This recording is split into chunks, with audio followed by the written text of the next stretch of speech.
Film ini menceritakan tiga alur yang berbeda namun masih terhubung satu sama lain. Tapi aku ambil yang paling menarik buat kalian tentang bagaimana seorang ibu rumah tangga diam-diam berbohong pada lakinya hanya untuk mencari kesenangan lain di luar rumah karena tidak puas dengan yang ada di rumah. Namun, semua itu justru hanya akan membuat masalah jika ketahuan. Film dengan judul Antares yang dirilis pada tahun 2004 yang lalu akan menceritakan kisahnya. Di awal film, terlihat seorang pria bernama Thomas sedang berada di dalam taksi.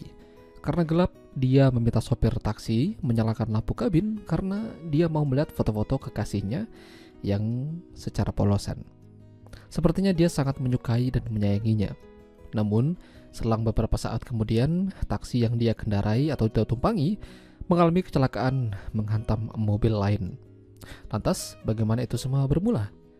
Seorang wanita berusia kurang lebih 40 tahunan bernama Eva berada di supermarket belanja kebutuhan rumah tangga, membeli bahan pokok dan lain-lain. Dilayani oleh seorang kasir muda yang cekatan sehingga belanjaannya cepat ditangani.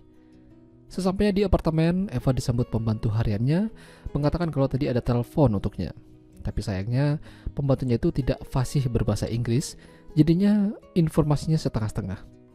Namun Eva maklum dan tidak peduli dan menganggap bukan hal yang penting karena urusannya hanya membereskan rumah.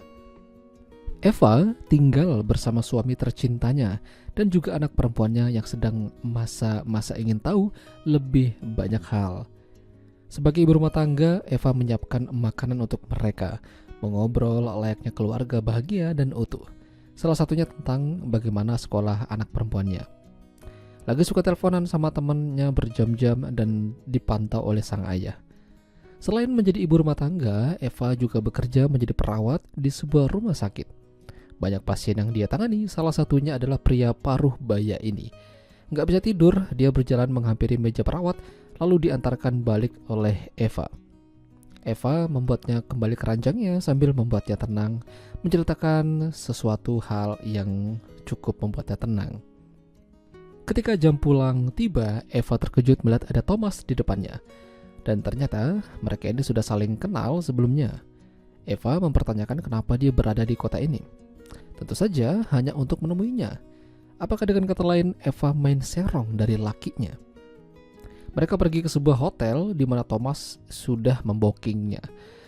Sampai di sana, tahulah yang terjadi. Ya, mereka begituan. Setiap selesai gituan atau saat pertandingan berlangsung, Thomas memotret Eva. Namun sayangnya, kala itu Eva tidak bisa lama-lama karena harus pulang cepat. Dia beralasan banyak pasien yang datang dan menunggu pergantian shift rekannya. Padahal hubungannya dengan sang suami itu baik-baik aja.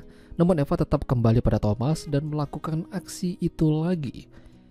Kali ini lebih beringas dan beberapa gaya. Lalu Eva juga bisa tinggal lama bersama Thomas karena dia izin sama lakinya bakal lembur. Mereka menyempatkan waktu itu dengan jalan-jalan di tengah malam dan malah bertemu dengan anak perempuannya bersama dengan temannya. Mereka saling tatap-tatapan tanpa sepatah kata pun. Mungkin syok dan terkejut. Eva lalu menelponnya dari hotel menjelaskan kalau Thomas adalah rekan koleganya. Ya, mau gak mau berbohong. Eva dan Thomas beraksi kembali, namun lebih liar dan lebih ngawur sih. Thomas sengaja memanggil room service mengantarkan minuman ke kamar mereka supaya sengaja aksi mereka dilihat olehnya. Setelah semalaman tinggal bersama dengan Thomas, paginya Eva pulang ke rumah tanpa rasa bersalah sedikit pun. Tapi, kenapa Eva melakukan itu? Eva sempat bilang pada Thomas kalau dia tidak pernah merasakan pertandingan yang seseru ini di rumah. Itu jawabannya. Eva pintar menutupi rahasia di belakang lakinya. Ketika ada kesempatan, dia menelpon Thomas dari telepon umum menanyakan kabarnya. Meski begitu, Eva tetap sayang dan cinta pada suaminya. Mereka juga jalan-jalan malam, lalu mendengar suara teriakan wanita seperti minta tolong dari apartemen sebelah, tapi mereka cuek aja dan lanjut jalan. Sampai di apartemen, lakinya ngejak main dan ya mereka begituan. Setelah selesai, Eva penasaran pada Thomas dan ingin mendatanginya. Namun, Thomas sudah meninggalkan hotel menggunakan taksi. Sambil memandangi foto-foto Eva yang sudah dia jepret, mobil taksi yang dia tumpangi mengalami kecelakaan hebat, hingga selesai sudah petualangan Thomas dan Eva. Ya, itulah tadi alur cerita film Antares. Jika kalian suka dengan video ini, jangan lupa untuk tinggalkan like, dan sampai jumpa lagi.